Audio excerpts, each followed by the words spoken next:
সারা দেশত ফ্যামিলি কার্ডধারী নিম্ন আয়ের পরিবারের মধ্যে ভর্তুকি মূল্যে আগামী মের 22 তারিখ বৃহস্পতিবার পণ্য বিক্রি শুরু করিব trading corporation of Bangladesh TCB.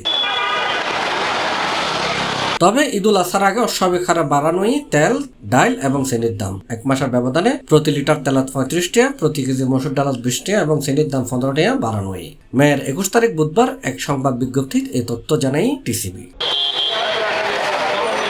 বিজ্ঞপ্তি হওয়াই বৃহস্পতিবার ফ্যামিলি কার্ডধারী নিম্ন আয়ের পরিবারের মাঝে ভর্তুকি মূল্যে টিসিবির পণ্য বিক্রি কার্যক্রম শুরু হওয়ার আগে যেটা স্মার্ট ফ্যামিলি কার্ডধারী হলো 100 টাকা লিটারে তেল বিক্রি করা হইতো, এটা এখন 135 টাকা, ডালের দাম 60 টাকা বাড়ে 80 টাকা এবং চিনির দাম 70 টাকা বাড়ে 85 টাকা করা হয়। স্মার্ট ফ্যামিলি কার্ডধারী হওয়ার পাশাপাশি যে কোনো সাধারণ ভোক্তা ঈদের পণ্য কিনে পারিব বিশেষ ট্রাক সেলু, তবে সব ক্ষেত্রে গরম করিব বাড়তি টিয়া। টিসিবি জানাই দেশব্যাপী প্রতিদিন 690 ভ্রাম্যমাণ ট্রাকত এইসব পণ্য বিক্রি হইব। ভোজ্য তেল, চিনি এবং মসুর ডাল তাইব প্রত্যেক ট্রাকত। বিজ্ঞপ্তি হয় ঈদুল আজহা উপলক্ষে কার্যক্রমের পাশাপাশি যে কোনো ভোক্তার কাছে সারা দেশত প্রতিদিন 690 ভ্রাম্যমাণ ট্রাকের মাধ্যমে সাশ্রয়ী মূল্যে টিসিবির পণ্য বিক্রি হইব।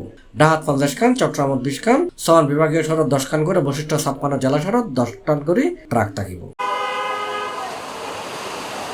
ভ্রাম্যমাণ ট্রাকত বিক্রয় কার্যক্রম মেয়ের 22 তারিখ শুরু হয়, জুন 3 তারিখ পর্যন্ত চলমান থাকিব।